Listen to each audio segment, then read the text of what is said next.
வணக்கம், இது king mobiles Vellore number 1 multi brand mobile showroom. இந்த வீடியோவில் நம்ம ஒரு நல்ல ஃப்ளாக்ஷிப் மொபைலுக்கு உண்டான 8 அறிகுறிகள் என்ன, இதெல்லாம் நீங்கள் ஒரு ஃப்ளாக்ஷிப் மொபைல் வாங்குறதுக்கு முன்னாடி பார்க்கணும் அப்படிங்கிறதான் பார்க்க போகிறோம். வீடியோக்குள்ளே போகிறதுக்கு முன்னாடி நம்ம கிங் மொபைல் சேனல் இன்னும் நீங்கள் சப்ஸ்கிரைப் பண்ணலன்னா உடனே சப்ஸ்கிரைப் பண்ணிடுங்க. வாங்க வீடியோக்குள்ளே போகலாம். ஃப்ளாக்ஷிப் மொபைல் அதாவது உங்களுக்கு எல்லா ஸ்பெசிஃபிகேஷனோட ஒரு மொபைல், அதே நேரத்தில் விலையும் ஜாஸ்தியாக இருக்கும். அப்படி நம்ம வாங்கும்போது நல்லா தான் இருக்கும் அப்படின்னு நினச்சி வாங்கிறோம். பட் கடைசியில் பார்த்தீங்கன்னா அதில் ஏதாவது ஒரு ஃபீச்சர் இருக்காது. நம்ம ஐயோ இவ்வளோ காசு போட்டு வாங்கிட்டோமே அப்படின்னு சொல்லிட்டு ஃபீல் பண்ணிருப்போம். அதை தவிர்க்கிறதுக்கு நீங்கள் ஒரு ஃபோனை வாங்குறதுக்கு முன்னாடி அது ஃப்ளாக்ஷிப் மொபைலாக இருந்தால் அதில் நீங்கள் என்னென்னலாம் எக்ஸ்பெக்ட் பண்ணணும், என்னென்னலாம் பார்க்கணும் அப்படிங்கிறத பார்க்க போகிறோம். ஃபஸ்ட்டு பார்த்தீங்கன்னா அதோடைய பில்ட் குவாலிட்டி, அதாவது ஃபோன் இருக்குது, அந்த ஃபோனுடைய ஹார்ட்வேர் எப்படி இருக்குது அப்படின்னு பார்க்கணும். ஸோ சில ஃபோன்ஸ்லாம் பார்த்தீங்கன்னா உங்களுக்கு ஃபோன் சூப்பராக இருக்கும், ஸ்பெசிஃபிகேஷன் வைஸ் செம்மையாக இருக்கும். பட் பாடி பார்த்தீங்கன்னா உங்களுக்கு பிளாஸ்டிக்கில் கொடுத்துருப்பாங்க.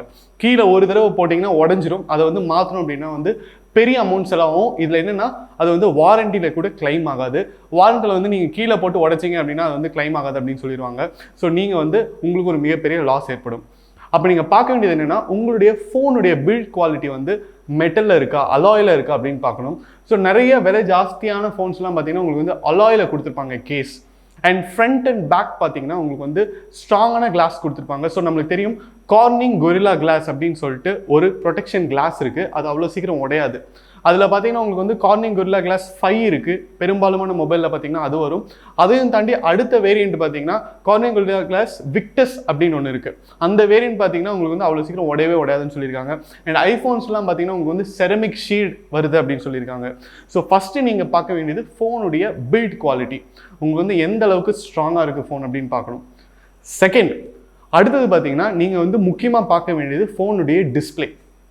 ஃபோனுடைய டிஸ்பிளே ஸ்ட்ராங்காக இருக்குது, ஃபோனுடைய டிஸ்பிளே ஹை ஸ்பெசிஃபிகேஷனோட இருக்குது அப்படின்னா நீங்கள் எந்த ஒரு பெர்ஃபார்மன்ஸ் பண்ணுறவராக இருந்தாலும் சரி, நீங்கள் கேம் விளாட்றவராக இருந்தாலும் சரி, வீடியோ பார்க்குறவராக இருந்தாலும் சரி, இல்லை நீங்கள் நிறைய அப்ளிகேஷன்ஸ்லாம் நான் யூஸ் பண்ணுவேன், நிறைய ஃபோட்டோஸ் எடுப்பேன், நிறையா வீடியோஸ் க்ரியேட் பண்ணுவேன், எடிட் பண்ணுவேன், எதுக்காக இருந்தாலும் உங்களுடைய டிஸ்பிளே ஸ்பெசிஃபிகேஷன் ரொம்ப முக்கியம். ஸோ நீங்கள் என்ன பார்க்கணும், எந்த டிஸ்பிளே நல்ல டிஸ்பிளே அப்படின்னு கேட்டிங்கன்னா AMOLED, சூப்பர் AMOLED அது மாதிரி டிஸ்பிளேஸ் கொஞ்சம் நல்லாயிருக்கும். அதுக்கப்புறம் பார்த்தீங்கன்னா சில ஃபோன்ஸில் IPS டிஸ்பிளே கொடுப்பாங்க. அது குவாலிட்டி வைஸ் கொஞ்சம் கம்மி அப்படின்னு தான் சொல்லணும். அண்ட் உங்களுக்கு ஐஃபோன் பொறுத்த வரைக்கும் நீங்கள் டிஸ்பிளேயில் கவலைப்பட வேண்டிய அவசியமே இல்லை. உங்களுக்கு டென்சிட்டி வைஸ் நிறையா கொடுத்துருக்காங்க.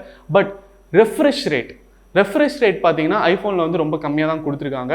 உங்களுக்கு ஒரு நல்ல ஃப்ளாக்ஷிப் மொபைலில் என்ன ரெஃப்ரெஷ் ரேட் நீங்கள் எதிர்பார்க்கணும்னா 120 Hz ரெஃப்ரெஷ் ரேட் இருக்கா அப்படின்னு சொல்லிட்டு எதிர்பார்க்கணும்.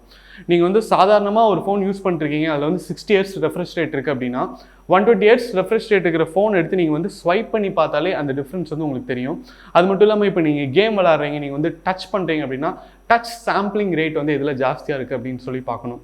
ஸோ நீங்கள் டிஸ்பிளே வைஸ் பார்க்க வேண்டியது 3 விஷயம். உங்களுடைய ரெஃப்ரெஷ் ரேட், உங்களுடைய பிக்சல் டென்சிட்டி, அதாவது ஸ்க்ரீன் டென்சிட்டின்னு சொல்லுவாங்க, அது எவ்வளோ இருக்குது அப்படின்னு பார்க்கணும்.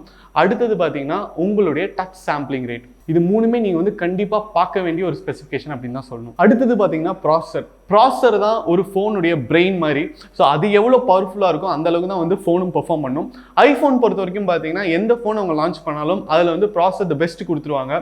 முன்னாடி வந்த வேரியண்ட்டை விட பவர்ஃபுல்லாக தான் தருவாங்க. ஸோ நீங்கள் ஐஃபோன் வாங்க போகிறீங்க அப்படின்னா நீங்கள் ப்ராசஸர் பற்றி கவலையே பட வேணாம். ஆண்ட்ராய்டில் தான் ஏகப்பட்ட ப்ராசஸர் இருக்குது. எந்த ஃபோனில் எந்த ப்ராசஸர் வரும்னே நமக்கு தெரியாது. அப்போ நீங்கள் வாங்குற ஃபோனில் நல்ல ப்ராசஸர் இருக்கா இல்லையா அப்படின்னு எப்படி செக் பண்ணணும்னா, ஸ்னாப்டிராகன் பொறுத்த வரைக்கும் இருக்கிறதுல இப்போ வந்துருக்கிற மேக்ஸிமம் கேப்பபிலிட்டி இருக்கிற ப்ராசஸர் எது அப்படின்னு கேட்டிங்கன்னா ஸ்னாப்டிராகன் 888. ஸோ இந்த ப்ராசஸர் உங்களுக்கு கொடுத்துருக்காங்கன்னா அதை விட மேக்ஸிமம் இல்லவே இல்லை, நீங்கள் கண்ணை மூடிட்டு வாங்கிடலாம். சில ஃப்ளாக்ஷிப் மொபைல்ஸில் பார்த்தீங்கன்னா 870 கொடுத்துருப்பாங்க. அது அவ்வளோ பெரிய டிஃப்ரென்ஸ்லாம் உங்களுக்கு காட்டவே காட்டாது. ஸோ 870னாலும் நீங்கள் வாங்கலாம். பட் இப்போ பார்த்தீங்கன்னா 5G மொபைல்ஸ் வர ஆரம்பிச்சதுக்கப்புறம் மீடியாடெக்கில் டைமென்சிட்டி சீரிஸ் அப்படின்னு சொல்லிட்டு ஒரு ப்ராசஸர் வருது. அந்த ப்ராசஸர் நிறையா ஃப்ளாக்ஷிப் மொபைல்ஸில் யூஸ் பண்ண ஆரம்பிச்சிட்டாங்க. ஸோ நீங்கள் அந்த ப்ராசஸர் இருக்கிற ஒரு மொபைல் வாங்குறீங்க அப்படின்னா மீடியாடெக் டைமென்சிட்டி 1200 ஆர் அபோவ் வாங்கினீங்கன்னா கண்டிப்பாக உங்கள் ஃபோன் ரொம்ப பவர்ஃபுல்லாக இருக்கும். அடுத்து முக்கியமான ஃபீச்சர் எது நீங்கள் பார்க்கணும் அப்படின்னா ரேமுங்க. ஸோ ரேம் பொறுத்த வரைக்கும் பார்த்தீங்கன்னா ஆண்ட்ராய்டில் நீங்கள் ஒரு நல்ல ஃப்ளாக்ஷிப் மொபைல் வாங்குறீங்கன்னா கண்டிப்பாக 12 GB ரேம் இருக்கான்னு பார்க்கணும். ஏன்னா இப்போ வர அப்ளிகேஷன்ஸ்லாம் பார்த்தீங்கன்னா அப்ளிகேஷனே கிட்டத்தட்ட 500 MB 1 GBக்கெல்லாம் ஒரு அப்ளிகேஷன் இருக்குது, நம்ம டவுன்லோட் பண்ணுற அப்ளிகேஷன். அப்போ கண்டிப்பாக நீங்கள் 12 GB ரேம் இருக்கிற வேரியண்ட் வாங்கினா தான் உங்களுக்கு பெரிய பெரிய அப்ளிகேஷன்ஸ்லாம் நீங்கள் யூஸ் பண்ணும்போது ரொம்ப பவர்ஃபுல்லாக இருக்கும். அதே நேரத்தில் நீங்கள் கேம்ஸ்லாம் விளையாடுறீங்கன்னா கண்டிப்பாக ஃபோனுக்கு ரேம் அப்படிங்கிறது ரொம்ப முக்கியம். முக்கியம். அண்ட் இப்போ வந்து ஆண்ட்ராய்டில் வர சில மாடல்ஸ்லாம் பார்த்தீங்கன்னா உங்களுக்கு வந்து ரேம் எத்தனை கொடுத்துருக்காங்களோ அதை விட கொஞ்சம் ஜாஸ்தியாக மெமரியிலேருந்து கன்வெர்ட் ஆகிற மாதிரி ஒரு ஆப்ஷன் வந்துருக்கு. ஸோ அந்த ஆப்ஷன் இருந்ததுன்னா நீங்கள் வந்து இன்னும் தைரியமாக வாங்கலாம். ஃபார் எக்ஸாம்பிள் 8GB ரேம் இருக்கிற வேரியன்ட் ஒன்று வாங்குறீங்கன்னா அதில் வந்து 8+3 அப்படின்னு போட்டிருப்பாங்க. அதாவது 3GB மெமரி வந்து ரேமாக கன்வெர்ட் பண்ணிக்கும் ஃபோன் அப்படின்னு போட்டிருப்பாங்க. அப்படி இருந்ததுன்னா உங்களுக்கு வந்து மொத்த கணக்குப்படி 11GB ரேமுடைய ஸ்பீடை வந்து நீங்கள் எக்ஸ்பெக்ட் பண்ணலாம். ஸோ கண்டிப்பாக இந்த ஃபீச்சர் இருக்கா அப்படின்னு பாருங்கள். அண்ட் உங்களுக்கு ஐஃபோன் பொறுத்த வரைக்கும் ரேம் ஸ்பீடை பற்றி நீங்கள் கவலைப்படவே வேணாம். ஏன்னா அவங்க வந்து கரெக்டான ஒரு காம்பினேஷன்லாம் கொடுத்துருப்பாங்க. இப்போ ஆண்ட்ராய்டில் இருக்கிற மாதிரி 2-3 ஸ்பீட் காம்பினேஷன்ஸ்லாம் கிடையாது. ஐஃபோன் பொறுத்த வரைக்கும் RAM and processor comes together. அடுத்த ஃபீச்சர் பார்த்தீங்கன்னா கேமரா. இது வந்து ரொம்ப ரொம்ப முக்கியமான ஃபீச்சர் அப்படின்னு தான் சொல்லணும். ஏன்னா இன்னைக்கு ஃபோன் யூஸ் பண்ணுற எல்லாருமே வந்து கேமரா யூஸ் பண்ணுறாங்க அப்படிங்கிறத தைரியமாக சொல்லலாம். கேமரா யூஸ் பண்ணாமல் ஸ்மார்ட் ஃபோன் யூஸ் பண்ணுறவங்க ரொம்ப ரொம்ப ரொம்ப கம்மி. அப்படி இருக்கும்போது எந்த கேமரா நல்லா இருக்கும், எப்படி அதை கணிக்கிறது அப்படின்னு கேட்டிங்கன்னா கண்டிப்பாக அது வந்து மெகா பிக்சல்ஸ் வச்சு மட்டும் நீங்கள் வந்து எடை போடக்கூடாது. ஓகே, நான் இப்போ வந்து ஒரு ஃப்ளாக்ஷிப் மொபைல் வாங்க போகிறேன், அதில் வந்து 108 மெகா பிக்சல் கொடுத்துருக்காங்க, அப்போ கண்டிப்பாக இது நல்லா தான் இருக்கும் அப்படின்னு நினச்சி நீங்கள் வாங்கினீங்கன்னா மெகா பிக்சல்ஸ்க்கும் கிளாரிட்டிக்கும் குவாலிட்டிக்கும் வந்து டேரெக்டாக ரிலேஷன்ஷிப் இல்லை. அதை தாண்டி நிறைய ஆஸ்பெக்ட்ஸ் இருக்குது. அதெல்லாம் நம்ம பார்த்து வாங்கினா தான் வந்து நல்லாயிருக்கும். அவங்க யூஸ் பண்ணுற அந்த சென்சார் எந்த கம்பெனியோட வந்து அவங்க பார்ட்னர்ஷிப்பில் வந்து கிரியேட் பண்ணுறாங்க, அது என்ன குவாலிட்டியில் இருக்குது அப்படின்னு பார்க்கணும். ஃபார் எக்ஸாம்பிள் நீங்கள் வந்து ஐஃபோன் பார்த்தீங்கன்னா ஐஃபோனில் வந்து பிக்சல்ஸ் வந்து ரொம்ப கம்மியாக இருக்கும். இப்போது 1.5 லட்ச ரூபா 1.25 லட்ச ரூபாய்க்கு விற்கிற ஐஃபோன் 12 ப்ரோ பார்த்தீங்கன்னா உங்களுக்கு வந்து 12 மெகா பிக்சல் கேமராவோட தான் வருது. பட் நீங்கள் ஆண்ட்ராய்டில் பார்த்தீங்கன்னா உங்களுக்கு வந்து 40,000 45,000 பார்த்தீங்கன்னா 108 மெகா பிக்சல்ஸ் வரைக்கும் நீங்கள் வந்து ஃபோன் வாங்கலாம் கேமராவோட. பட் இதில் என்ன ஒரு டிஃப்ரென்ஸ்னா அந்த 12 மெகா பிக்சல் கேமரா ஐஃபோனில் இருக்கிறது வந்து கொடுக்குற கிளாரிட்டி குவாலிட்டி அந்த அவுட்புட் பார்த்தீங்கன்னா கண்டிப்பாக உங்களுக்கு வந்து அந்த 45,000 ஆண்ட்ராய்ட் ஃபோனில் வந்து கிடைக்கவே கிடைக்காது. ஸோ நீங்கள் வந்து என்னென்ன பார்க்கணும்னா உங்களுடைய ஃபோனில் இருக்கிற கேமரா என்ன சென்சாரில் இருக்குது. இப்போ ஆண்ட்ராய்டில் சில ஃபோன்ஸில் பார்த்தீங்கன்னா அவங்க வந்து கார் ஜீஸ் அப்படிங்கிற ஒரு கம்பெனியோட பார்ட்னர்ஷிப் பண்ணி அந்த லென்ஸ் யூஸ் பண்ணுவாங்க. ஸோ அது பார்த்தீங்கன்னா உங்களுக்கு வந்து குவாலிட்டி ஜாஸ்தியாக இருக்கும். அண்ட் நிறைய ஃபோன்ஸில் பார்த்தீங்கன்னா உங்களுக்கு வந்து சோனி IMX சென்சார் கொடுத்துருப்பாங்க. ஸோ அந்த கேமராவோட குவாலிட்டி பார்த்தீங்கன்னா நல்லாயிருக்கும். அண்ட் லென்ஸ் தாண்டி உங்களுக்கு வந்து அதில் என்னென்ன ஃபீச்சர்ஸ் இருக்குது. ஸோ EIS அப்படின்னு சொல்லுவாங்க, எலக்ட்ரானிக் இமேஜ் ஸ்டெபிலைசேஷன்.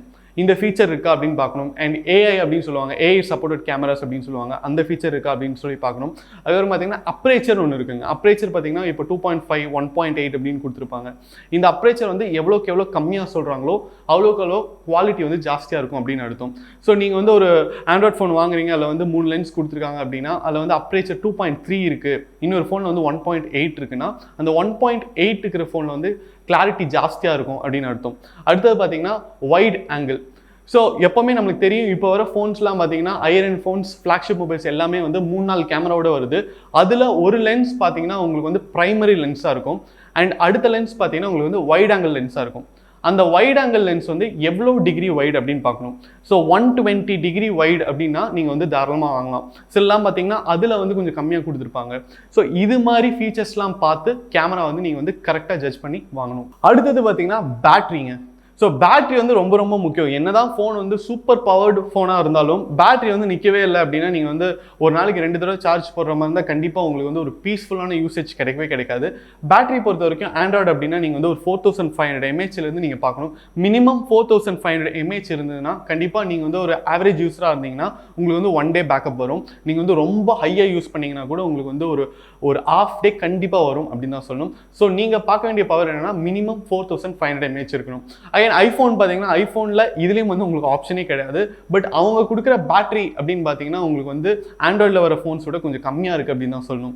அண்ட் நீங்கள் வந்து பேட்டரி கேப்பபிலிட்டியோட சேர்த்து பார்க்க வேண்டிய விஷயம் என்னன்னா அதோடைய ஃபாஸ்ட் சார்ஜிங் கேப்பபிலிட்டி. சப்போஸ் ஒரு ஃபோனில் வந்து 4500 mAh கொடுத்துருக்காங்க, but 120 watts fast charging capability கொடுத்துருக்காங்க.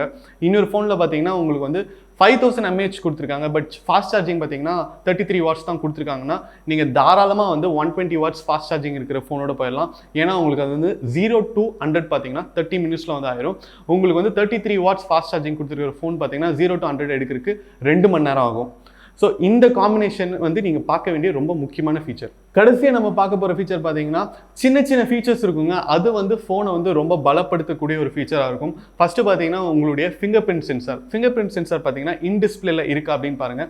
ஐஃபோன் பொறுத்த வரைக்கும் அவங்களுடைய ஃபேஸ் ஐடி வந்து ரொம்பவும் சென்சிட்டிவ் அண்ட் ரொம்பவும் அக்யூரேட்டான ஒரு லாக் அப்படின்னு தான் சொல்லணும். அதனால ஐஃபோன் பொறுத்த வரைக்கும் உங்களுக்கு வந்து ஃபிங்கர் பிரிண்ட் சென்சார் இல்லைனா கூட பரவாயில்ல, நீங்கள் வந்து ஃபேஸ் ஐடி யூஸ் பண்ணலாம். பட் ஆண்ட்ராய்டில் வந்து நீங்கள் வந்து ஃபேஸ் ஐடி அவ்வளோ சீக்கிரம் யூஸ் பண்ண முடியாது. ஏன்னா அது அவ்வளோ அட்வைசபிள் இல்லை அப்படின்னு சொல்கிறாங்க. ஸோ நீங்கள் வந்து அடுத்த அடுத்தது என்ன ஸ்ட்ராங்கான ஒரு கண்ட்ரோல் இருக்குன்னு பார்த்தீங்கன்னா அது வந்து கண்டிப்பாக ஃபிங்கர் பிரிண்ட் சென்சார் தான். உங்களுக்கு வந்து கூகுள் பிக்சல் சீரிஸ்லாம் பார்த்தீங்கன்னா இப்போவும் வந்து பின்னாடி தான் வந்து கொடுத்துட்ருக்காங்க ஃபிங்கர் பிரிண்ட் சென்சார். அண்ட் நிறைய ஃபோன்ஸில் பார்த்தீங்கன்னா பட்டன் மவுண்டட் தான் தராங்க. பட் அது இன் டிஸ்பிளேல இருந்ததுன்னா உங்களுக்கு வந்து இன்னும் கம்ஃபர்டபுளாக இருக்கும். அது நீங்கள் பார்க்கணும். அண்ட் டூயல் 5G சப்போர்ட் இருக்கா அப்படின்னு பார்க்கணும். இப்போ வந்து உலகமே வந்து 5G நோக்கி நகர்ந்துட்டு இருக்கு. அப்படி இருக்கும்போது நிறைய நல்ல ஃப்ளாக்ஷிப் மொபைலாக இருக்கும். பட் பார்த்தீங்கன்னா அது வந்து 5G இருக்காது. சரி 5G தானே இல்லை, அதனால என்ன அப்படின்னா சப்போஸ் நீங்கள் இருக்கிற இடத்துல வந்து 5G நெட்வொர்க் சப்போர்ட் இருக்குது அப்படின்னா உங்களுடைய ஃபோன் வந்து அந்த ஸ்பீடை சப்போர்ட் பண்ணாது. அண்ட் உங்களுக்கு வந்து சார்ஜ் வந்து சீக்கிரமாக இறங்குற ப்ராப்ளம் வரலாம். ஸோ கண்டிப்பாக நீங்கள் வந்து டூயல் 5G இருக்கா இல்லையான்னு பார்க்கணும். இது இல்லாமல் நீங்கள் வந்து NFC இருக்கா அப்படின்னு பார்க்கலாம். இது இல்லாமல் நீங்கள் வந்து ஃபோன் வந்து எக்ஸ்டெண்டட் வாரண்டி தராங்களா இல்லையா அப்படின்னு பார்க்கலாம். அண்ட் கடைசியாக பார்த்தீங்கன்னா நீங்கள் யூஸ் பண்ணுற சிம் ட்ரே, அதாவது எக்ஸ்பேண்டபிள் மெமரி இருக்கா இல்லையான்னு பார்க்கலாம். ஸோ இந்த ஃபீச்சர்ஸ்லாம் பார்த்து நீங்கள் ஃபோன் வாங்கினீங்கன்னா கண்டிப்பாக நீங்கள் வாங்கினதுக்கப்புறம் ஃபீல் பண்ணவே மாட்டீங்க. ரொம்ப சந்தோஷமாக உங்கள் ஃபோனை யூஸ் பண்ணுவீங்க. இந்த வீடியோ உங்களுக்கு பிடிச்சிருந்தா லைக் பண்ணுங்கள், கமெண்ட் பண்ணுங்கள், ஷேர் பண்ணுங்கள். இது மாதிரி நிறைய டெக் அப்டேட்ஸ், மொபைல் அன்பாக்சிங் வீடியோஸ்லாம் பார்க்க நம்ம கிங் மொபைல் சேனலை சப்ஸ்கிரைப் பண்ணுங்கள். அடுத்த வீடியோவில் உங்களை சந்திக்கிறேன். Until then, bye from DK.